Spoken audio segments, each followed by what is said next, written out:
Hi hello welcome back to our channel. నేను మీ మహాలక్ష్మి. ఇంట్లో ఏవీ లేవు అన్నప్పుడు ఇలా ఒక 3 ఇంగ్రీడియంట్స్ ఉంటే సరిపోతుంది. ఒకసారి ఇలాగ దోశ వేశారు అంటే 5 మినిట్స్లో పిండి కూడా నానబెట్టవలసిన పని లేదు. ఒకసారి ఇలా ట్రై చేయండి. మళ్ళీ మళ్ళీ ఇలాగే చేస్తే చాలా ఈజీ ప్రాసెస్ అండి. అలాగే దోశ కూడా చాలా స్మూత్ అండ్ సాఫ్ట్ స్ట్రక్చర్లో వస్తుంది. ఇలా ఒక బౌల్ తీసుకుని ఒక 1/2 కప్ శనగపిండి వేసుకోవాలి. శనగపిండి వేసుకున్న తర్వాత 1 కప్పు బొంబాయి రవ్వ అంటాం కదా, అది గోధుమ రవ్వ కూడా వేసుకోవాలి. మనం ఎంత తీసుకుంటున్నామో దానికి ఇప్పుడు చూపిస్తున్న క్వాంటిటీస్ కొద్దిగా పెంచుకుంటే సరిపోతుంది. ఇలా మొత్తం అంతా కూడా వేసుకుని కొద్దిగా వాటర్ వేసుకుని మొత్తం అంతా కూడా కలిసేలాగా సాఫ్ట్గా వచ్చేలాగా మిక్స్ చేసుకోవాలి. లేదు అంటే కనుక శనగపిండికి మొత్తం అంతా కూడా పైకి తేలిపోతుంది శనగపిండి.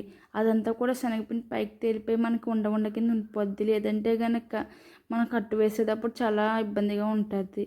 ఇలా మొత్తం అంతా కూడా సాఫ్ట్ స్ట్రక్చర్ వచ్చేలాగా వీడియోలో చూపిస్తున్నట్టు మొత్తం అంతా మిక్స్ చేసుకుని తర్వాత కొద్దిగా ఒకవేళ నేనైతే 2 ఎగ్స్ తీసుకున్నాను. ఒకవేళ మీకు ఎగ్ ప్లేస్లో పెరుగైనా సరే తీసుకోవచ్చు మీరు. ఇలా పెరుగు తీసుకొని పెరుగైతే 1/2 కప్ ఇందాక మనం శనగపిండి ఎంత తీసుకున్నామో అదే క్వాంటిటీలో పెరుగు కూడా తీసుకోవాలి. మొత్తం తర్వాత ఇలా 2 ఎగ్స్ నేను బ్రేక్ చేసుకున్నాను. బ్రేక్ చేసుకుని ఇలా మొత్తం అంతా కూడా మిక్స్ అయ్యేలాగా కలుపుకుని ఒకే డైరెక్షన్లోనే కాదు మొత్తం అంతా కూడా మనకి కొంచెం ఎక్కువగా బీట్ చేసుకున్నాము అంటే అట్టు కొంచెం ఫ్లఫీగా వస్తుంది.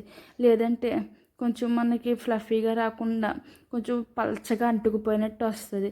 ఇలా మనకి ఎంతసేపు కాలితే అంతసేపు, మ్యాక్సిమం అయితే 5 మినిట్స్ బీట్ చేసుకుంటే సరిపోతుంది. ఇలా బీట్ చేసుకున్న దాంట్లో కొద్దిగా మనం సాల్ట్ కొద్దిగా కారం వేసుకుని మొత్తం అంతా కలిసేలాగా మిక్స్ చేసుకోవాలి. మనమైతే దోశపిండి బ్యాటర్ ఎలా ఉంటుందో సేమ్ అలాగే మనం ఇది మిక్స్ చేసుకుని పక్కన పెట్టుకోవాలి. పక్కన పెట్టుకుని ఇప్పుడు మనం స్టవ్ వెలిగించి ప్యాన్ పెట్టుకోవాలి. ప్యాన్ హీట్ అయిన తర్వాత కొద్దిగా ఆయిల్ వేసుకోవాలి. కొద్దిగా ఆయిల్ వేసి ఇప్పుడు ఆనియన్ కూడా హాఫ్ కట్ చేసి అది మొత్తం కూడా పాన్ అంతా కూడా స్ప్రెడ్ అయ్యేలాగా మొత్తం స్ప్రెడ్ చేయాలి. ఎందుకంటే ఆనియన్ కట్ చేసి వేసాము అంటే ప్యాన్కి అంటుకోకుండా ఉంటుంది అని చెప్పేసి వేసాం. ఎందుకంటే మనకి ఎగ్ అయితే పైకి ఇలా మనకు తేలిపోతుంది. అదే పెరుగు వేసారు అంటే కనుక స్టిక్ అయిపోద్ది అని చెప్పేసి కొద్దిగా 1 టైం ఇలాగా స్ప్రెడ్ చేస్తే సరిపోతుంది. ఒకవేళ మీకు కొద్దిగా అంటుకుంటుంది మధ్యలో అన్నప్పుడు మళ్ళీ ఇలాగే సేమ్ ప్రాసెస్ రిపీట్ చేయొచ్చండి. ఇలాగ మనం అంతా కూడా చూసారు కదా, అట్టులా వేసేసుకుని మనం పలచగా నొక్కి పెట్టారు అంటే కనుక అట్టు అంటుకుపోతుంది అండి. పైన అంతా కూడా ఇలాగ పిండి అంతా కూడా ఆరిపోయాక కొద్దిగా 1 టేబుల్ స్పూన్ ఆయిల్ వేసుకుని మొత్తం అంతా కూడా టర్న్ చేసుకోవాలి. టర్న్ చేసుకుని ఒక్క క్షణం అలా కొద్దిగా పిండి కూడా వెనకాల కొద్దిగా కాలింది అంటే కనుక మీకు పచ్చిగా లేకుండా ఉంటుంది అని చెప్పేసి ఒకసారి వెనక్కి టర్న్ చేసుకుని చూసారు కదా ఎలాగా అట్టు కాలిందో. ఇలా చూసారు కదా ఫోల్డ్ చేసినప్పుడు కూడా ఎంత సాఫ్ట్గా ఎంత స్మూత్గా వచ్చిందో. ఇలా మనం ఫోల్డ్ చేసుకుని ఇంకో అట్టు కూడా వేసుకోవచ్చు.